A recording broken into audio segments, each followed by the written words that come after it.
Así es, vamos con los comentarios nacionales del ingeniero José Blandón Castillo. Ingeniero, última hora, rescatan al entrenador de los niños y a todo el equipo de fútbol ya en Tailandia, así que aplauso para estos rescatistas que han hecho una gran labor en salvarlos prácticamente en 3 días, una labor bastante estresante para ellos, muy difícil y de verdad nuestros aplausos a estas personas, a estos 90 rescatistas que hicieron su trabajo y también a todos los organizadores por salvar a estos niños y a estos entrenadores. Van para el hospital también con los demás. Esperemos que todo salga bien y esas son buenas noticias que compartimos también con ustedes y que le hemos dado seguimiento.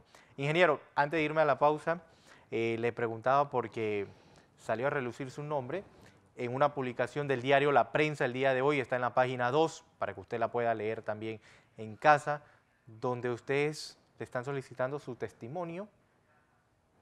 Aparecen otros nombres, aparece el de usted por parte del fiscal de la causa Harry Díaz. Entonces, ¿qué tiene que ver en esto? Bien, voy a eso sin duda alguna, pero permítame antes tocar dos puntos para ir a los temas centrales, uno de Ricardo Martinelli y el otro es el problema eléctrico que está ocurriendo en este país. Pero antes, mire lo que tengo aquí, maestro, ¿me ayuda con la cámara?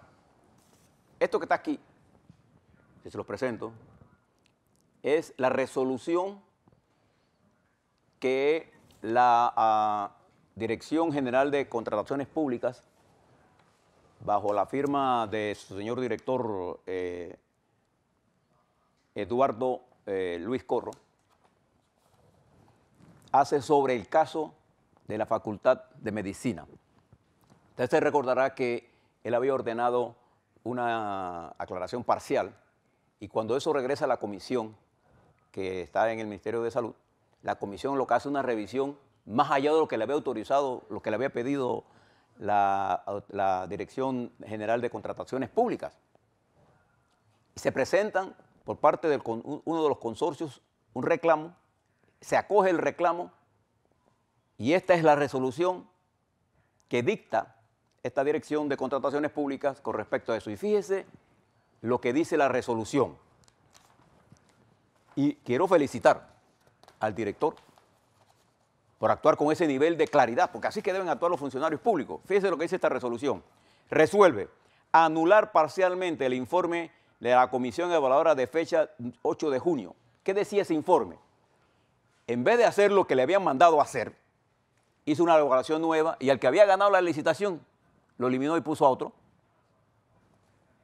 Entonces, ¿qué hace este informe? Rechaza ese y le ordena.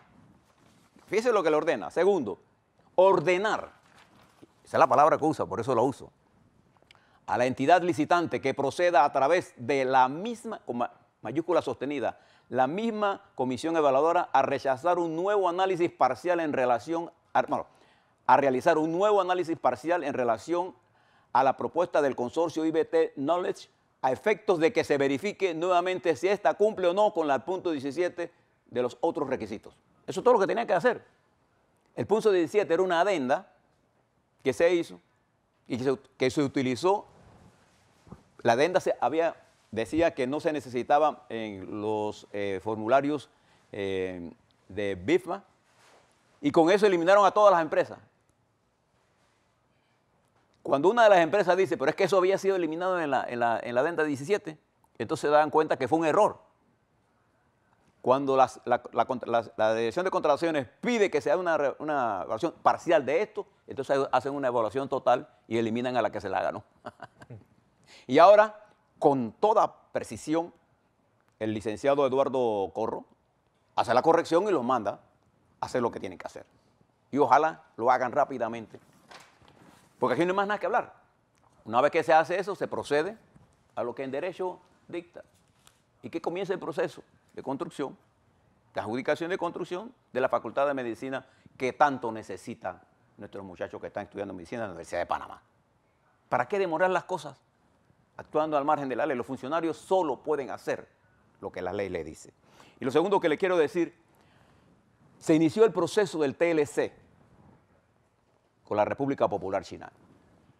Yo soy partidario de que Panamá le asigne a la República Popular China el valor estratégico que tiene para nosotros, pero en los intereses que nos corresponden a nosotros, estratégicos.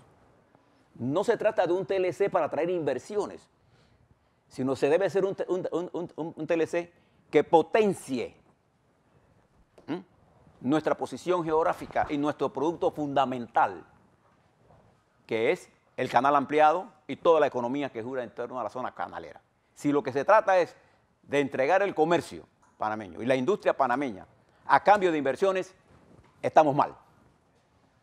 Nosotros no podemos destruir nuestra industria avícola, nuestra industria cementera, nuestra industria nacional por complacer inversiones, porque vamos a eliminar las fuentes de trabajo. O vamos a inundar el país de productos baratos, de baja calidad, compitiendo deslealmente sobre un país que tiene una mano de obra más barata. Entonces hay que ser muy cuidadosos y yo invito al gobierno a que antes de dar ningún paso, consulte con nuestros productores agroindustriales, nuestros productores industriales, nuestros productores en general, con el Ministerio de Salud, para asegurarnos de la calidad de las cosas que estamos haciendo y sí le demos un nivel de importancia geopolítica y geoestratégica a China. Pero no en los términos de ellos nada más, en los términos nuestros. Hay que estar pendientes. Hay que estar pendiente de esto, lo hago con mucha responsabilidad. La mayoría de los tratados que nosotros hemos celebrado son para darle a otro lo que otros nos niega. Los Estados Unidos, por ejemplo, cuando negocia con nosotros y nosotros decimos, bueno, ¿qué es la Constitución? No, es que eso del Estado tiene una ley. Para ellos es fácil. Entonces, fíjense que es lo que ha hecho Trump ahora, echar para atrás el comercio en general, porque si él dice que el comercio, los tratados le hicieron daño a él, imagínense cuánto daño nos hizo a nosotros o a México. México ha quedado dependiente de los Estados Unidos y destruyó su economía agraria.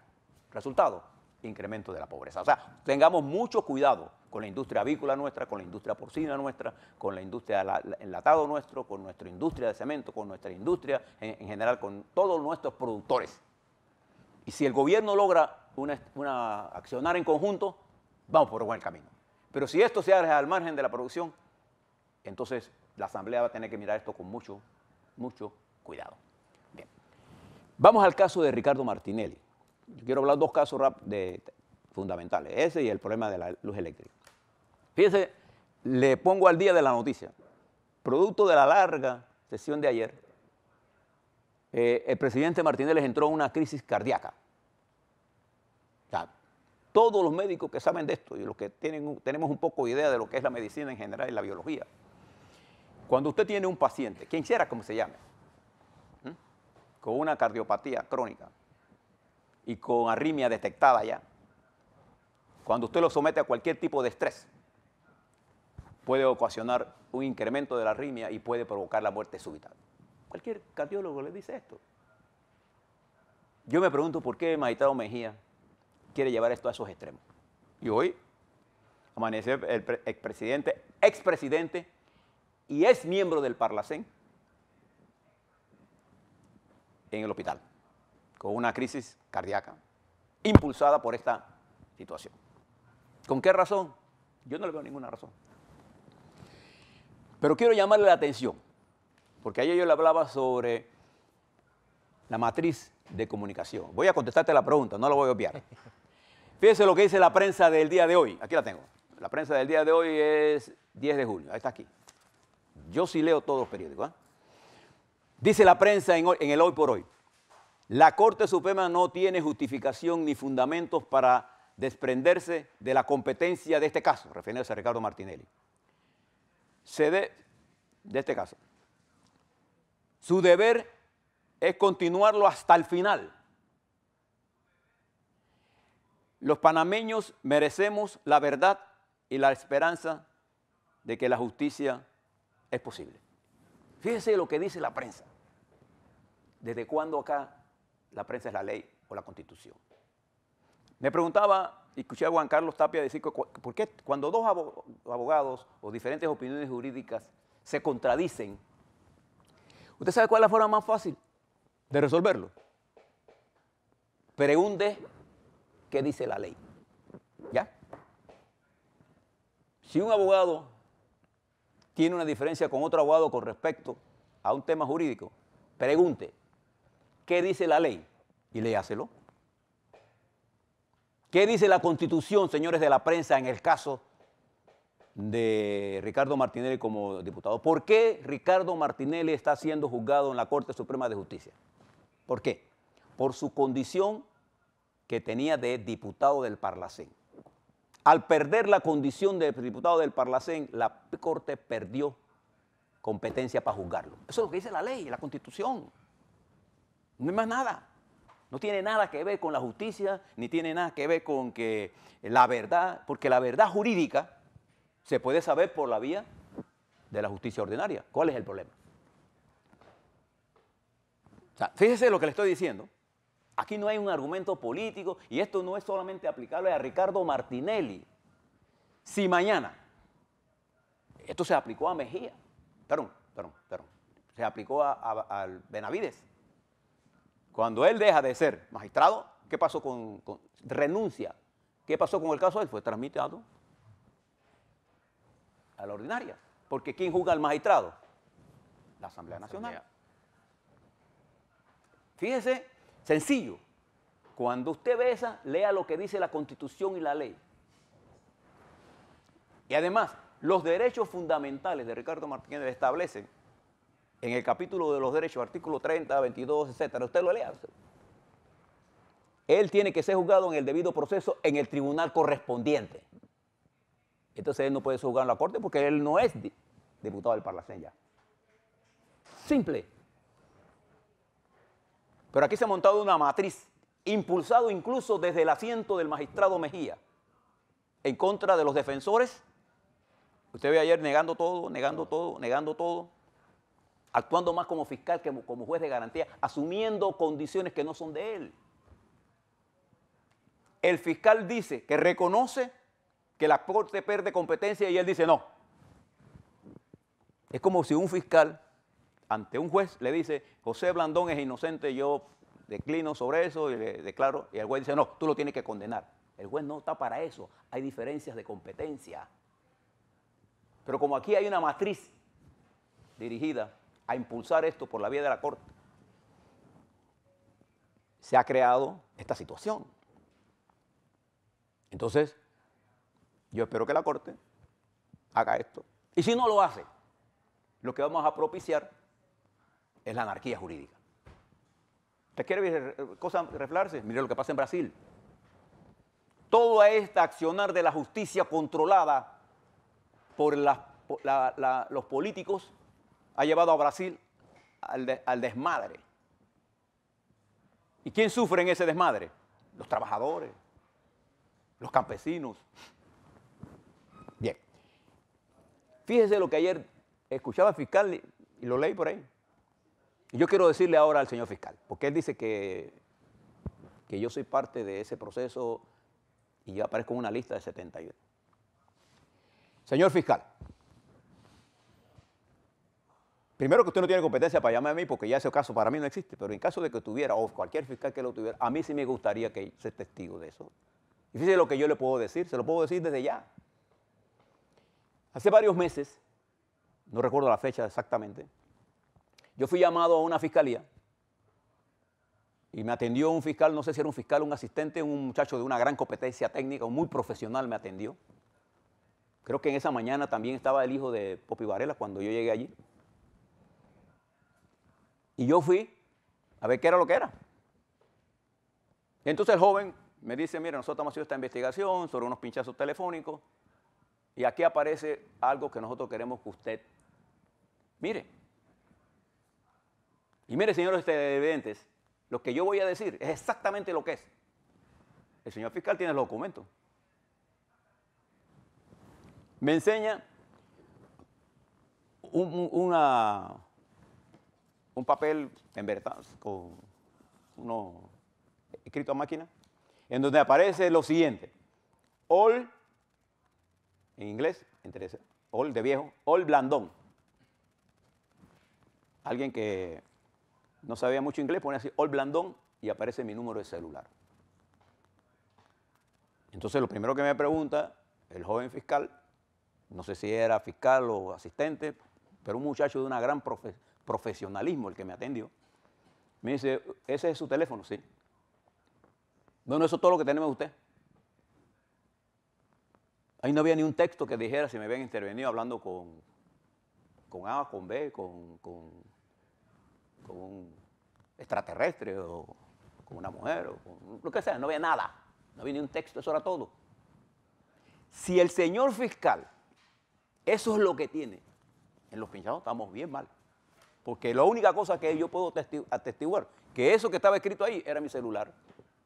Ahí no había nada que dijera que habían interferido en una conversación y que se había tomado tal cosa, nada, eso es todo lo que hay ahí. Yo no soy querellante, pero inmediatamente, ¿qué pasó ayer cuando el señor fiscal dice mi nombre? Con un propósito político, no tengo la menor duda. ¿No?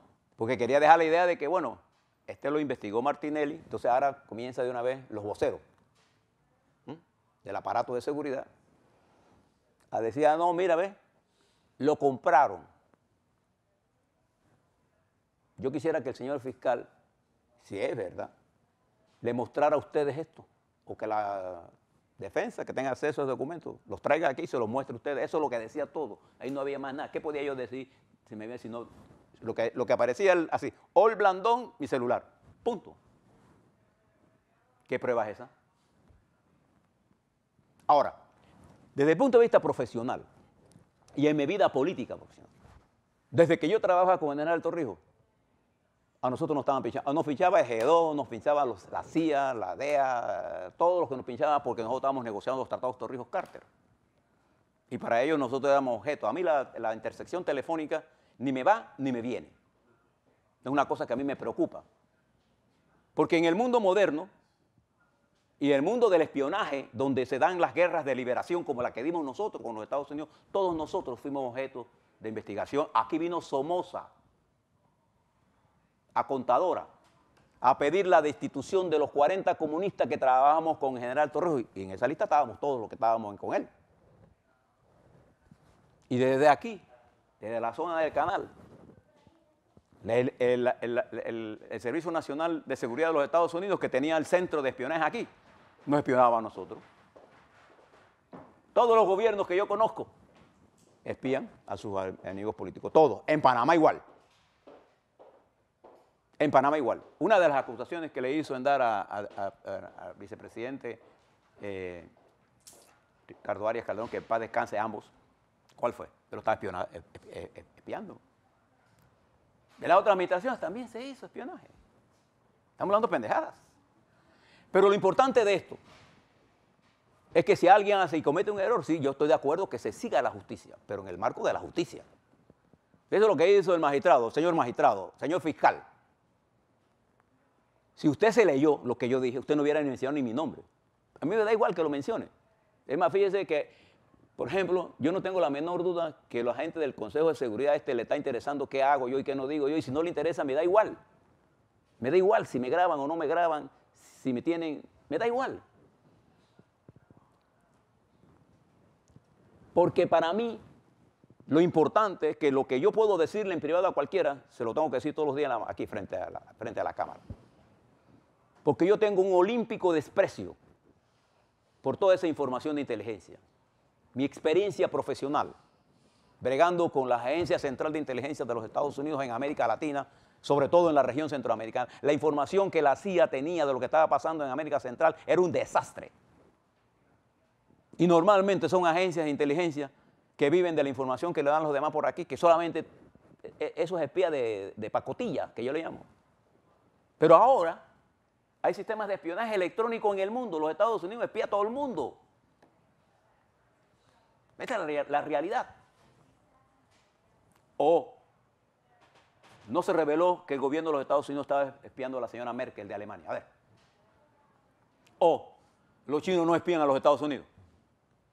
O los rusos no están acusados de intervenir en la campaña electoral de los Estados Unidos. El mundo actual es de tal nivel de complejidad que usted está siendo lo están espiando todos los días de Dios.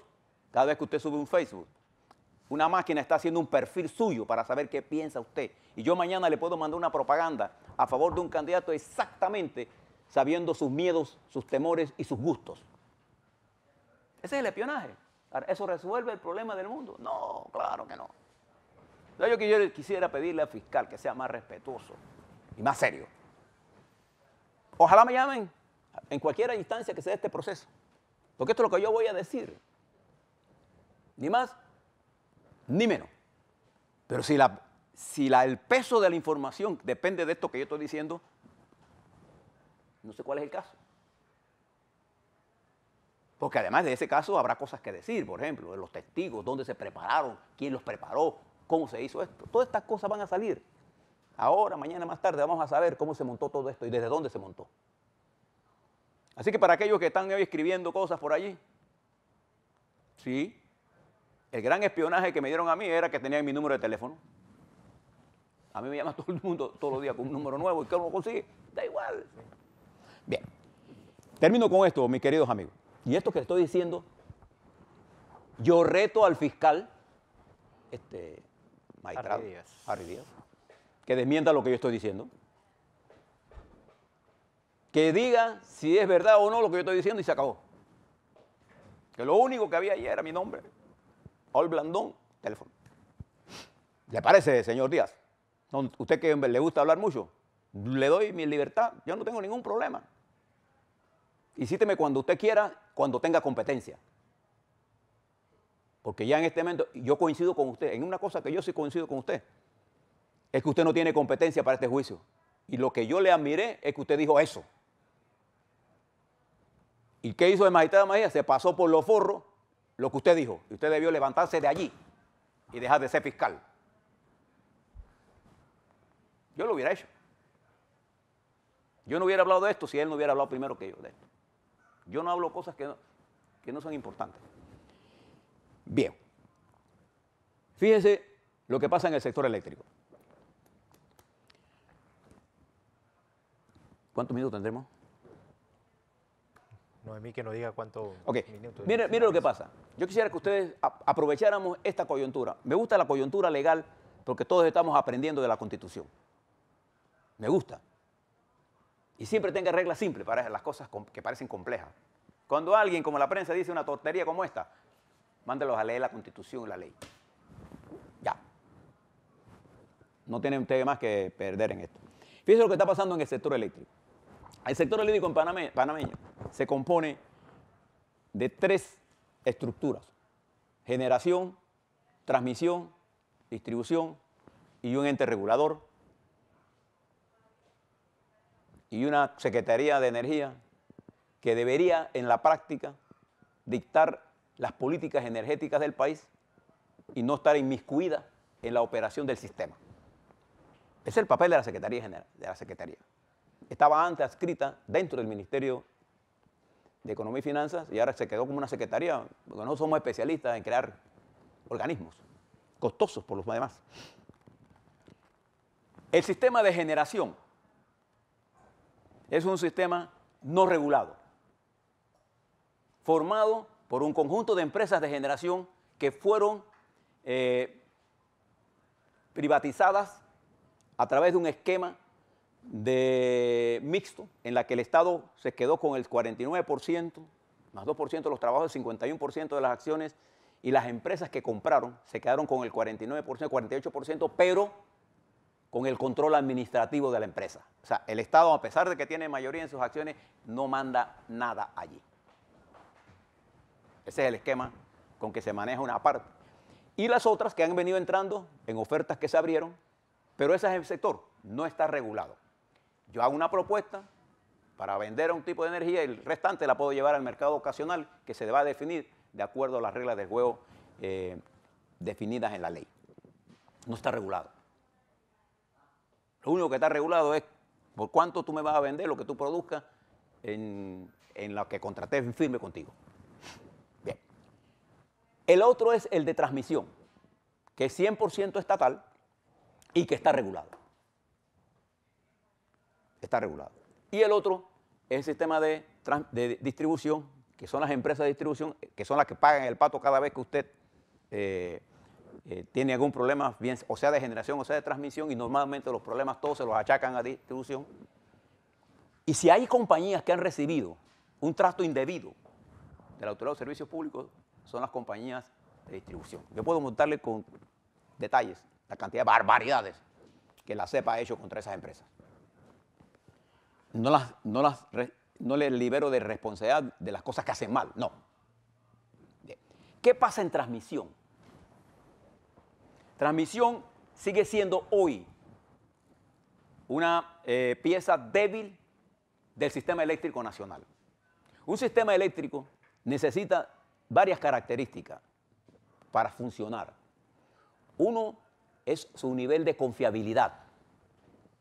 Por ejemplo, ayer en el área de Panamá Pacífico, las fluctuaciones de voltaje fueron tan seguidas y tan violentas que se llevaron varios televisores de la gente de por ahí.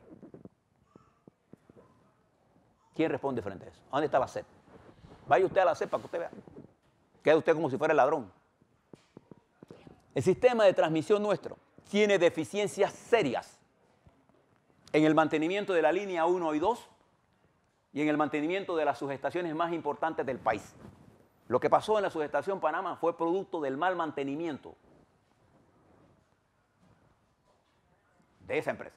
Pero además, esto es una empresa quebrada. Pero cuando usted pide los libros para analizarlo, porque si tú vas a hacer un aumento de tarifa para resolver el problema financiero, yo te puedo comprar ese argumento. Ahora muéstrame en qué te va a aliviar esto. Yo quiero ver, porque yo soy el usuario, yo tengo el derecho, es una empresa del Estado. No pertenece a nadie, pertenece al usuario. Cuando yo era director del IRRE, el IRRE pertenecía al país, por eso yo todos los días de Dios daba las explicaciones que había que dar, siempre. Porque esa no es una empresa mía, esa era una empresa del Estado. Y la empresa de transmisión es 100% estatal, hoy. ¿Hay intención de privatizarla? Sí. Porque la empresa la quebraron. Y una de las razones por la quebraron es porque la obligaron a transmitir a costos más bajos que el costo de operación. Pero además de eso, ha sido utilizada la empresa de transmisión eléctrica como un instrumento de controlador de la generación para no darle los permisos a las empresas rivales de quienes representen eso ahí. ¿Qué es el problema que tenemos en el sector eléctrico? Que la mayoría de la gente que trabaja en ese sector viene de empresas eléctricas. Y cuando regresa de ahí, regresa a la empresa eléctrica. ¿Qué nivel de objetividad puede haber ahí? Entonces, no puedes tener tú un regulador con intereses muy claros. Tú tienes que tener un regulador que sea un regulador. Es como un juez. ¿Cuáles son los requisitos para ser juez de la Corte Suprema de Justicia? Solo puedes tener un puesto de educación y no puedes tener otro empleo.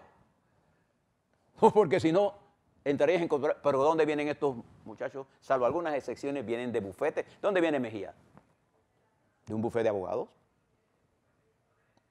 Y usted busca por ahí se canalizan las cosas. Por eso que en el caso de las empresas eléctricas, lo que necesitamos es funcionarios con la independencia para que no estén fuera, que estén fuera del sistema de producción y no representen los intereses de nadie. Por ejemplo, en este aumento de tarifa, ¿quién le dijo al país que el aumento de tarifa se debía a la línea de transmisión? ¿Martinelli, que está preso? ¿CD? ¿PRD? No. El director de la CEP dijo que este aumento se debía al problema de la línea de transmisión. ¿Cuál es la verdad? 46% del incremento que usted está recibiendo en este mes, 46% de este incremento es atribuible a la línea de transmisión. Y 54% es atribuible a costos de distribución entre lo que podría estar, no sé, porque ellos no me han entregado a mí ningún informe, porque búsquelo. Y yo asumo que ha habido un componente de petróleo y gastos adicionales que ellos han tenido que evaluar. Aquí la pregunta es, ¿por qué cargaron la transmisión a la tarifa eléctrica si no era responsabilidad? No es un gasto transferible al usuario, porque la ineficiencia de la empresa no es responsabilidad del usuario. Pero aquí la pregunta es, ¿por qué tanta incapacidad si esto lo tenían desde el 15 de junio? Entonces, que lo que nosotros estamos viendo es cuando tú nombras personas y la responsabilidad al final de todo este desastre será de Meana, será de Barría, será del actual y será del secretario general de la Secretaría de Energía. Todos tendrán que rendir a esto. Mañana le voy a hablar sobre el recibo eléctrico para que usted esté informado, aprender de esto, para que seamos pedir a los próximos candidatos presidenciales que cuando nombren, si se preocupe por algo, preocúpese por quién va a ser el próximo director de la Autoridad de Servicios Públicos. Porque ese hombre es importante para usted, no solamente en materia eléctrica, en materia de comunicaciones. Pregúntele a su hijo si la internet que está usando funciona. Es una porquería en cuanto a velocidad. Y está pagando usted como si fuera la gran cosa. ¿Dónde está el director de la Autoridad de Servicios Públicos para esto? Pregúntese si ellos son responsables del agua. Pregúntese. Necesitamos hombres y mujeres capaces.